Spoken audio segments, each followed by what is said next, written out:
করতে আসেন তাদের সেবাটাকে নির্বিঘ্ন করার জন্য আমরা প্রতিনিয়ত নজরদারি করি এবং সেবা গ্রহীতাদের সেবা রক্ষার্থে আমরা নিয়মিত অভিযান পরিচালনা করি।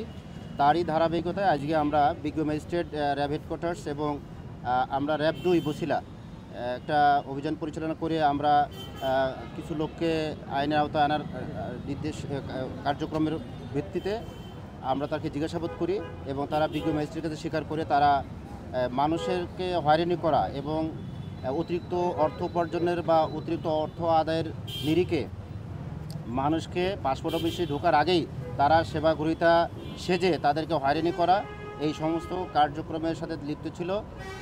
এই সংক্রান্তে কিছু লোকদেরকে সতর্ক করেছে বিজ্ঞ ম্যাজিস্ট্রেট, একই সাথে 4 জনকে বিভিন্ন মেয়াদে সাজা দিয়েছেন। আমরা এই কার্যক্রমটা যেভাবে মানুষের সেবাটাকে নির্বিঘ্ন করার জন্য নিয়মিত পরিচালনা করে আসছি, এটা ভবিষ্যতেই এই নির্বিঘ্নে এই কার্যক্রমটা পরিচালনা করব, এই জন্য যে সেবা গ্রহীতা যাতে কোনো মতেই সরকারি সেবা প্রতিষ্ঠানে সেবা গ্রহণ করতে এসে হয়রানির শিকার না হয়। এই ধরনের আছেন তাদেরকে আমরা সতর্ক করছি, আপনারা সেবামুখী প্রতিষ্ঠানে কখনোই জনগণকে সেবা প্রত্যাশীদেরকে খারাপ আচরণ করা, হয়রানি করা, অতিরিক্ত অর্থ আদায়ের জন্য মানুষকে ভিতরে ঢুকতে বাধা দেওয়া এই ধরনের কার্যক্রমে লিপ্ত হবেন না। আমরা আশা করব যে জনসেবা প্রতিষ্ঠানগুলো এভাবে সেবামুখী প্রতিষ্ঠান হিসেবে কার্যক্রম করতে পারবে। ধন্যবাদ সবাইকে।